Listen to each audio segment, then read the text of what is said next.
Blackstone Publishing and Skyboat Media present Dracula's Guest, The Chain of Destiny, A Star Trap, and Other Stories by Bram Stoker. Compiled by Stefan Rudnicki. This book is read by Paul Boehmer, Gabrielle de Cuir, Kate Orsini, and Stefan Rudnicki. Dracula's Guest. When we started for our drive, the sun was shining brightly on Munich, and the air was full of the joyousness of early summer.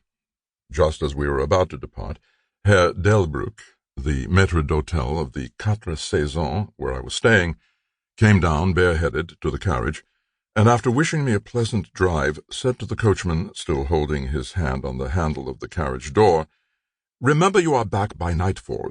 The sky looks bright, but there is a shiver in the north wind that says there may be a sudden storm.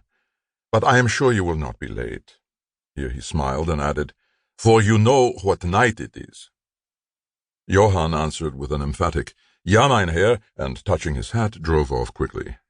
When we had cleared the town, I said, after signaling him to stop, "Tell me, Johann, what is tonight?" He crossed himself as he answered laconically, "Walpurgisnacht."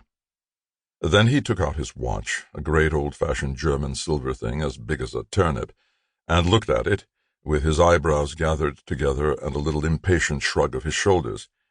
I realized that this was his way of respectfully protesting against the unnecessary delay, and sank back in the carriage, merely motioning him to proceed. He started off rapidly, as if to make up for lost time. Every now and then the horses seemed to throw up their heads and sniff the air suspiciously. On such occasions I often looked round in alarm. The road was pretty bleak, for we were traversing a sort of high, wind-swept plateau. As we drove, I saw a road that looked but little used, and which seemed to dip through a little winding valley.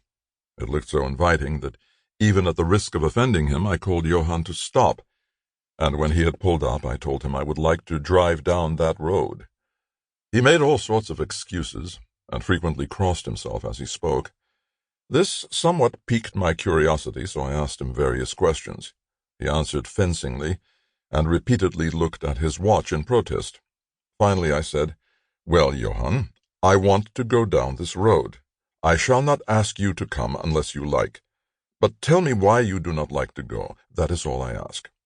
For answer he seemed to throw himself off the box, so quickly did he reach the ground. Then he stretched out his hands appealingly to me, and implored me not to go. There was just enough of English mixed with the German for me to understand the drift of his talk. He seemed always... Sample complete. Ready to continue?